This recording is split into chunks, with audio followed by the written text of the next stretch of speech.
Praise the Lord.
Praise the Lord. దేవునికి స్తోత్రం కలుగును గాక. వాక్య సందేశానికి ముందుగా చిన్న ప్రార్థన చేసుకున్నాం. మాకు కాదు యెహోవా, మాకు కాదు, నీ కృపా సత్యములను బట్టి నీ నామానికే మహిమ కలుగును గాక. యెహోవా, వెల్పులలో నీ వంటి వాడెవడు, పరిశుద్ధతను బట్టి నీవు మహనీయుడు, స్తుతి కీర్తనలను బట్టి పూజ్యుడు, అద్భుతములు చేయువాడవు, నీ వంటి వాడెవడు, నీతో సమానుడైన వాడెవడు ప్రభు. యెహోవా నీ వంటి బలాఢ్యుడు ఎవడు, అందును బట్టే కదా మేము మిమ్మల్ని ఆశ్రయిస్తున్నాం, మిమ్మల్ని పూజిస్తున్నాం, మీకే నమస్కారం చేస్తున్నాం, మీ ఎదుట సాగిలు పడుతున్నాం, మిమ్మల్ని ఆరాధిస్తున్నాం. ఈ చిన్న పరిచర్యను ఆశీర్వాదకరంగా దీవెనకరంగా చేయమని యేసు శ్రేష్టమైన నామములో ప్రార్థిస్తున్నాం పరమ తండ్రి, ఆమేన్. 2 కొరింథీయులకు రాసిన పత్రిక 4వ అధ్యాయం 8వ వచనం. ఎటు పోయినను శ్రమపడుచున్నను ఇరికింపబడు వారము కాము. ఇదేనా దేవుడు అనుమతించే శ్రమలు ఇతర వ్యక్తులు పొందారండి. ఒక వ్యక్తి యోబు, మరొక వ్యక్తి అపొస్తలుడైన పౌలు. ఇక్కడ సమయం బట్టి మరి ఒకరి తర్వాత మరొకరిని విషయాలను తెలుసుకుందామండి. ఆ యోబు గ్రంథం 1వ అధ్యాయం 1, 2, 3 వచనాలు గన చూచినట్లయినచో, ఊజు దేశమునందు యోబు అని ఒక మనుషుడు ఉండేది. అతడు యథార్థవర్తనులను న్యాయవంతుడనై దేవుని యందు భయభక్తులు కలిగి చెడుతనమును విసర్జించినవాడు. అతనికి 7 కుమారులు 3 కుమార్తెలను కలిగిరి. అతనికి 7,000 గొర్రెలను 3,000 ఒంటెలను 500 జతల ఎడ్లను 500 ఆడుగాడిదలను కలిగి బహుమంది పనివారును అతనికి ఆస్తిగా ఉండెను కనుక తూర్పు దిక్కు జనులందరిలో అతడే గొప్పవాడుగా ఉండేది. అయితే ఇక్కడ జరిగినటువంటి సంఘటన దేవుడే సాతానుకి యోబుని అప్పగిస్తాడు. ఆ మాటలో చూడండి, మనం చూసినట్లయినచో 6వ వచనం, దేవదూతలు యెహోవా సన్నిధిని నిలుచుటకై వచ్చిన దినం ఒకటి తటస్థించను. ఆ దినమున అపవాది అగువాడు వాడితో కలిసి వచ్చాడు. వాడు కూడా దేవదూతే కదండి. కాబట్టి నీతో కూడా ఉన్నవారు నీ శత్రువులా మిత్రులా తెలుసుకొనుట చాలా కష్టం. వాడు దేవదూత వేషం వేసుకొని వచ్చాడు. దేవదూతలు మరి అక్కడ యెహోవా సన్నిధిలో సమావేశమయ్యారు. ఆ సమావేశంలో దేవదూతలు కనుగొనలేకపోయారు అపవాదిని. కానీ దేవునికి తెలుసు. చూడండి, అక్కడ జరిగిన సంఘటన, యెహోవా నీవు ఎక్కడి నుండి వచ్చితవని వారిని అడుగగా అపవాది భూమి మీద ఇటు అటు తిరుగులాడుచు అందులో సంచరించు వచ్చితనని యెహోవాకు ప్రత్యుత్తరం ఇచ్చాను. అందుకు యెహోవా, నీవు నా సేవకుడైన యోబు సంగతి ఆలోచించితివా? అతడు యథార్థ వర్తనుడును న్యాయవంతుడునై దేవుని యందు భయభక్తులు కలిగి చెడుతనము విసర్జించినవాడు. భూమి మీద అతని వంటి వాడెవడను లేడు అని అపవాదితో దేవుడైన యెహోవా సెలవిస్తాడు. అప్పుడు అపవాది ఏమంటున్నాడంటే, చూడండి 9వ వచనం, అపవాది యోబు ఊరకే దేవుని యందు భయభక్తులు కలగవాడాయనా, నీవు అతనికిని అతని ఇంటి వారికిని అతనికి కలిగిన సమస్తమునకును చుట్టూ కంచె వేస్తేవి కదా. నీవు అతని చేతి పని దీవించుచుండుట చేత అతని ఆస్తి దేశములో బహుగా విస్తరించి ఉన్నది. నిజముగా నమ్ముకున్నటువంటి దేవుని బిడ్డలకు 3 కంచెలు ఉంటాయి. ఒకటి నీ చుట్టూ, రెండవది నీ కుటుంబం చుట్టూ,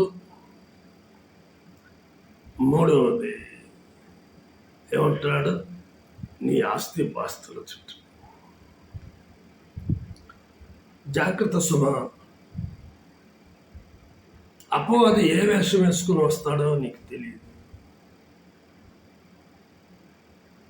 అవ్వకు మరి తెలిసి ఉంటే మోసపోయేది కాదు కదా.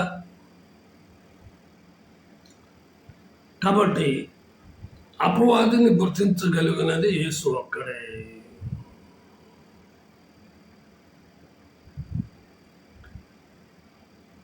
మరి దేవుని సేవకులు సాతానుని అంటే మరి వారు నింపబడుతూ ఉంటారు కదా కొన్నిసార్లు,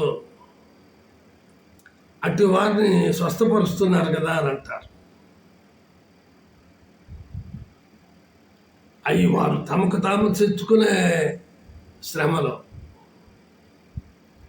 అటు వారిని విడిపించడానికి ఆ దయ్యపు శక్తుల నుండి దేవుడైనటువంటి యెహోవా యేసుక్రీస్తు కూడాను, కుమారుడైన యేసుక్రీస్తు ద్వారా కూడాను పొందినటువంటి ఆ యొక్క ప్రార్థన శక్తి ద్వారా యేసు నామములో విడుదల కలుగు చేస్తున్నాం. అయితే ఇక్కడ దేవాది దేవుడైన యెహోవాకును అపవాదికిని జరుగుతున్నటువంటి సంభాషణ యోబు విషయముల గురించి. కనుక చాలా జాగ్రత్తగా దేవుడైన యెహోవా కూడా అపవాదితో యోబుని అప్పగిస్తాడు. ఏమైనా చేసుకోని. చూడండి 11వ వచనం. అయినను నీవు ఇప్పుడు నీ చేయి చాపి అతనికి కలిగిన సమస్యను మొత్తిన ఎడల అతడు నీ ముఖము ఎదుటనే దూషించి నిన్ను విడిచిపోవునని యెహోవాతో అనగా, అపవాది అంటున్నాడు, నువ్వు మొత్తం దేవుడితో చెప్తున్నాడు. దేవుడు ఎవరిని కూడా మొత్తేవాడు కాదు, కాపాడేవాడు, స్వస్థపరిచేవాడు, విడుదల దయచేసేవాడు, కృపను అనుగ్రహించేవాడు, సహాయం చేసే దేవుడు. మరి సాతానుడు అపవాది ఏమంటున్నాడు, నువ్వు మొత్తం నీ నుంచి దూరం అవుతాడో లేదో నీ భక్తుడైనటువంటి యోబు అని అంటాడు. అప్పుడు యెహోవా ఇదిగో 12వ వచనం, అతనికి కలిగిన సమస్తమును నీ వశమున ఉన్నది, అతనికి మాత్రం ఏ హానియు చేయకూడదని అపవాదికి సెలవీయగా వాడు యెహోవా సన్నిధి నుండి బయలు వెళ్ళాడు. యోబుకు మాత్రం ఎటువంటి మరి శ్రమ కలగకుండా అతనికి ఉన్న ఆస్తంతుల్ని మరి సాతానుడికి అప్పగించినప్పుడు మనకు తెలిసినటువంటి విషయమే. 13వ వచనం నుంచి దాదాపుగా 19వ వచనం వరకు మనం చూచినట్లయినచో ఒక్కొక్కడు వస్తాడు. అలాగా ఒకడొచ్చి మరి ఎద్దులు, మరి గాడిదలు, మరి షబాయిలు పట్టుకొని పోయారు, ఖడ్గంతో పని వారిని చంపేశారు అని చెప్తారు. నేను ఒక్కడనే తప్పించుకుని వచ్చి ఉన్నానంటాడు. అతడు ఇంకా మాట్లాడుచుండగా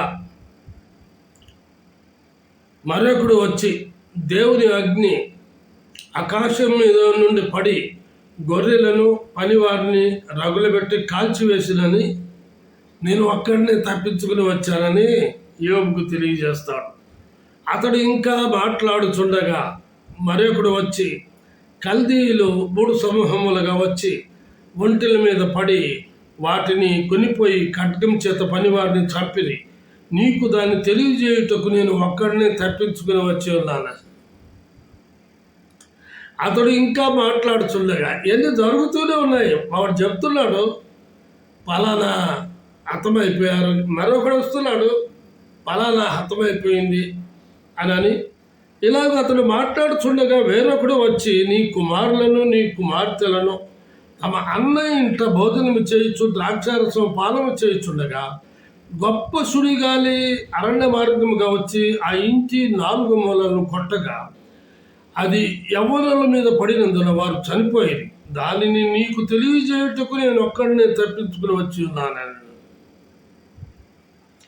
సో యావదాస్తిని కడకు అతనికి పుట్టిన సంతానాన్ని 7 కుమారులు 3 కుమార్తెలను సాతానుడు అపవాది హతమార్చేశాడు. అప్పుడు యోబు ఏమని తెలియజేస్తున్నాడు చూడండి 20వ వచనం. అప్పుడు యోబు లేచి తన పై వస్త్రమును చింపుకొని తల వెంట్రుకలు గొరిగించుకొని నేల మీద సాష్టాంగ నమస్కారం చేసి ఇట్లా, నేను నా తల్లి గర్భంలో నుండి దిగంబరులై వచ్చింది, దిగంబరులై అక్కడికి తిరిగి వెళ్ళేదను. యెహోవా ఇచ్చెను, యెహోవా తీసుకుని పోయెను, యెహోవా నామమునకు స్తుతి కలుగును గాక. ఈ సంగతులలో ఏ విషయమందునో యోబు ఏ పాపమును చేయలేదు, దేవుడు అన్యాయం చేసిందని చెప్పలేదు. మరొకసారి కూడా అపవాది ఆ దేవదూతల యొక్క సమావేశంలో మళ్ళా వస్తాడు. చూడండి 2వ అధ్యాయం. దేవదూతలు యెహోవా సన్నిధిని నిల్చుటకే వచ్చిన మరొక దినము తటస్థించగా వారితో కూడా అపవాది యెహోవా సన్నిధి నిల్చుటకే వచ్చను. యెహోవా నువ్వు ఎక్కడి నుండి వచ్చితివని వారిని అడుగ్గా అపవాది భూమిలో ఇటు అటు తిరుగులాడుచు అందులో సంచరించుచు వచ్చితులని యెహోవాకు ప్రత్యుత్తరం ఇచ్చెను. అందుకు యెహోవా నీవు నా సేవకుడైన యోబు సంగతి ఆలోచించితివా? అతడు యథార్థ వర్తనుడును న్యాయవంతుడును దేవుని యందు భయభక్తులు కలిగి చెడుతనమును విసర్జించినవాడు. భూమి మీద అతని వంటి వాడు ఎవడులో లేడు. నిష్కారణముగా అతన్ని పాడు చేయుటకు నీవు నన్ను ప్రేరేపించినను అతడు ఇంకను తన యథార్థతలు వదలక నిలకడగా ఉన్నాడనగా అపవాది చర్మము కాపాడుకున్నట్టుకై చర్మమును, తన ప్రాణమును కాపాడుకున్నట్టుకై తనకు కలిగినది యావత్తును నరుడిచ్చును కదా. ఇంకొకసారి నీవు చేయి చాపి అతని ఎముకను అతని దేహమును మొద్దిన ఎడల అతడు నీ ముఖము ఎదుటనే దూషించి నిన్ను విడిచిపోవున్నాను. వాడు యోబు యొక్క సంతానాన్ని తన ఆస్తిపాస్తులను నాశనం చేసిన సాటిస్ఫై కాలవాడు కనుక యోబునే టార్గెట్ చేస్తున్నాడు. యోబు మీదనే దండెత్తాలని చూస్తున్నాడు. యోబునే హతమార్చాలని చూస్తున్నాడు. కనుక దేవుడు మరి అందుకు అనుమతిస్తాడు. ఇక్కడ దేవుడు అనుమతించే శ్రమలు మొదటగా అనుమతించింది 3వ కంచె 2వ కంచె కూడా లేపేస్తాడు వాడు. ఇప్పుడు మొదటి కంచెలోకి వస్తున్నాడు వాడు. చూడండి 6వ వచనం 2వ అధ్యాయం 6వ వచనం. అందుకు యెహోవా అతడు నీ వశమున ఉన్నాడు, అతని ప్రాణము మాత్రము నీవు ముట్టవద్దని సెలవించాను. ఒక ప్రాణం మాత్రం, ప్రాణం అనగా ఆత్మ, దేవుడిచ్చినటువంటి ఆత్మ. దేవుడు నరుని నాశకానందములలో వదిన ఊపిరి జీవాత్మ అయ్యింది. కనుక ఆ ప్రాణాన్ని సాతాను వశంలో లేదు. ప్రతి మనుషుని యొక్క ప్రాణము సాతాను వశంలో లేదండి, దేవుని వశంలో ఉన్నది. అందుకే కదా 90వ దావీదు కీర్తన అనుకుంటాను. చూడండి 90వ దావీదు కీర్తన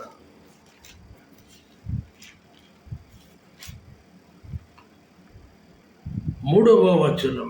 నీవు మనుషులను మంటికి మార్చుతున్నావు, నరులారా తిరిగి రండి అని నీవు సెలవిచ్చుతున్నావు. కానీ ప్రాణం, ఈ ఆత్మ దేవుడిచ్చింది కనుక అది దేవుని దగ్గరికే వెళ్తుంది. అందును బట్టి దేవుడైన యెహోవా ప్రాణము మాత్రము ముట్టకూడదు, శరీరాన్ని ఏమన్నా చేసుకో అని అపవాదితో సెలవిచ్చాడు. ఎప్పుడైతే అపవాదితో అలాగా సెలవిచ్చాడో చూడు 7వ వచనం చదువుతున్నాను. కాబట్టి అపవాది యెహోవా సన్నిధి నుండి బయలు వెళ్ళి అరకాల మొదలుకొని నడినెత్తి వరకు బాధ గల కురుపులతో యోబును మొత్తెను. వెంటనే ప్రారంభించాడు. నడినెత్తి నుంచి అరకాల వరకు పచ్చిపుండు బాధ. చూడండి, అతడు ఒళ్ళు గోకుకొనుటకై చిల్ల పెంకు తీసుకొని బూడిదలో కూర్చుండగా అతని భార్య వచ్చి నీవు ఇంకను యథార్థతను వదలకైందువా, దేవుని దూషించి మరణము కమ్మనను.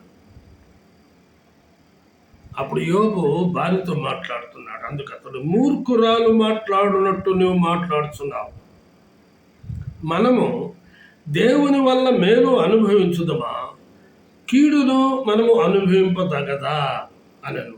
ఈ సంగతులలో ఏ విషయమందును యోబు నోటి మాటతోనైనను పాపమో చేయలేదు.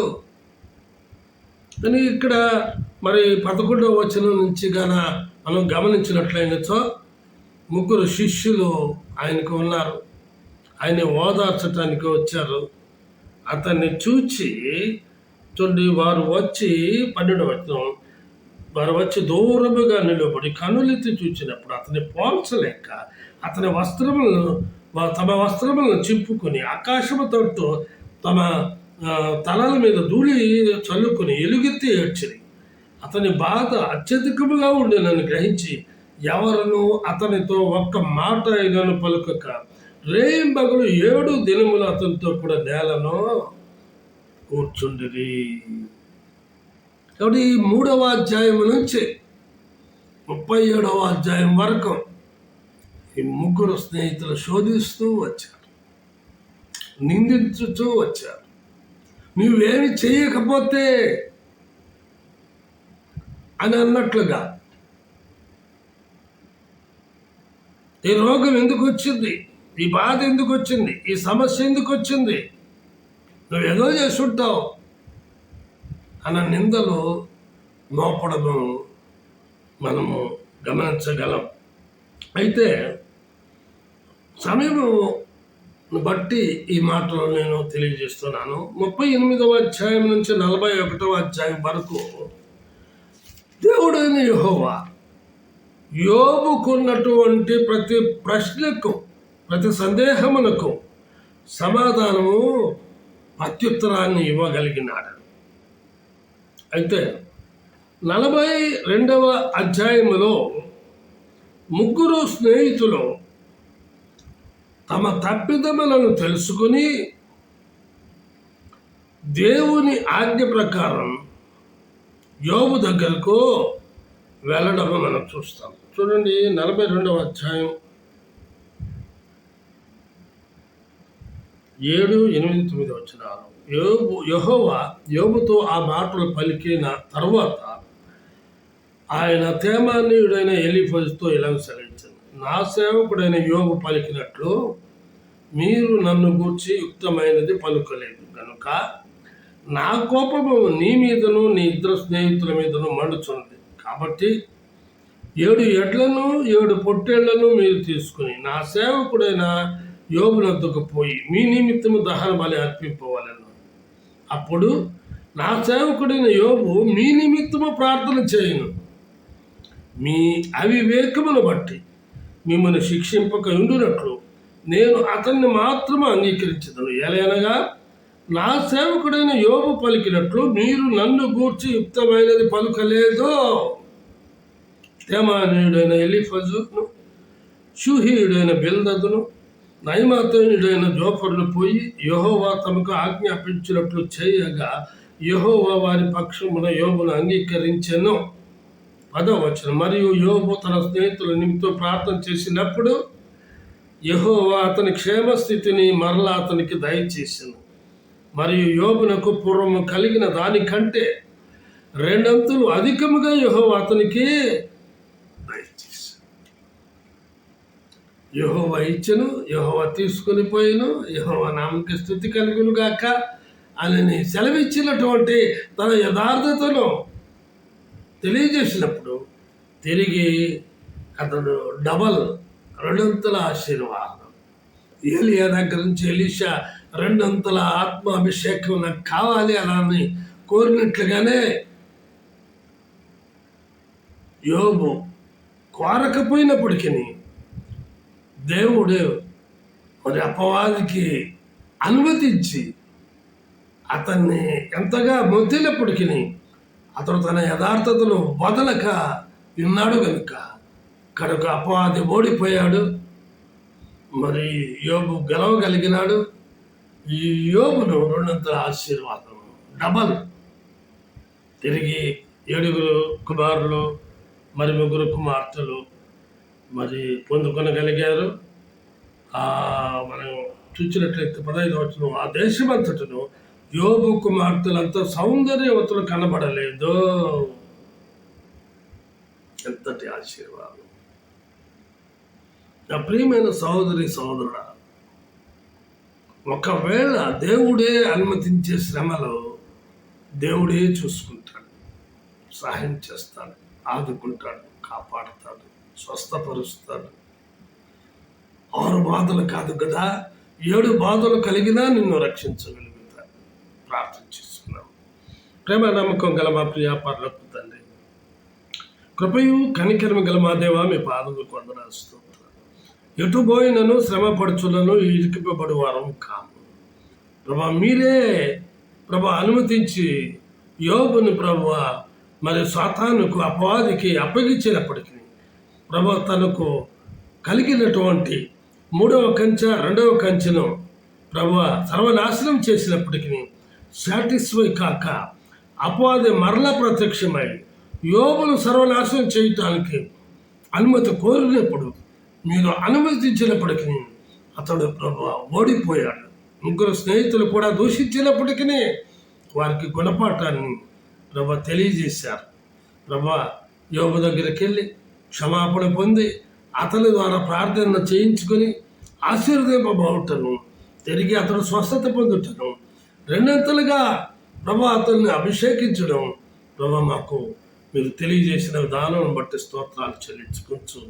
ప్రభా మీ యొక్క కృపాహస్తాలకి మమ్మల్ని అప్పగించుకోవచ్చు.